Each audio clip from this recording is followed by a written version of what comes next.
किया जा रहा है। इस एहतजाज में तहरीक इंसाफ के कारकुन और मकामी रहनुमा शरीक हैं। ये मुजाहिरीन भारत के खिलाफ शदीद नारेबाजी कर रहे हैं। एक बार फिर से आपको कराची से हम खबर दे रहे हैं, जहां पर लाइन ऑफ कंट्रोल पर भारतीय जारहियत के खिलाफ कराची में न्यू सब्जी मंडी पर पाकिस्तान तहरीक इंसाफ की जानिब से एहतजाज हो रहा है और इस एहतजाज में तहरीक इंसाफ के कारकुन बड़ी तादाद में शामिल हैं।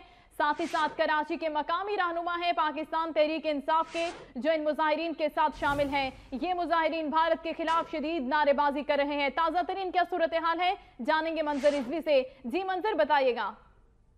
जी, ये भारतीय जारहियत के खिलाफ जो है अलीम आदिल शेख, जो पीटीआई के मरकजी रहनुमा, उनकी क़यादत में रैली निकाली गई। दर्जनों सैकड़ों लोग इस रैली में शरीक हैं। यहाँ पे पुतले नजर आतिश किए जा रहे हैं नरेंद्र मोदी, भारतीय वजीर आजम के, और ये ऐलान किया जा रहा है कि पूरी कौम पाक फौज के साथ है। भारत ने अगर जंग की गलती करी तो 12 लाख फौज नहीं है, 20 करोड़ अवाम उससे लड़ने के लिए तैयार है। अवाम जंग की सूरत में पाक फौज से पहले सरहदों पे पहुंचेगी और शाना बशाना पाक फौज के साथ। बड़ा गम और गुस्सा पाया जा रहा है अवाम में और डंडे बाकायदा मारे जा रहे हैं मोदी के पुतले को। जी शुक्रिया, आपका मंजर रिजवी अपडेट कर रहे थे।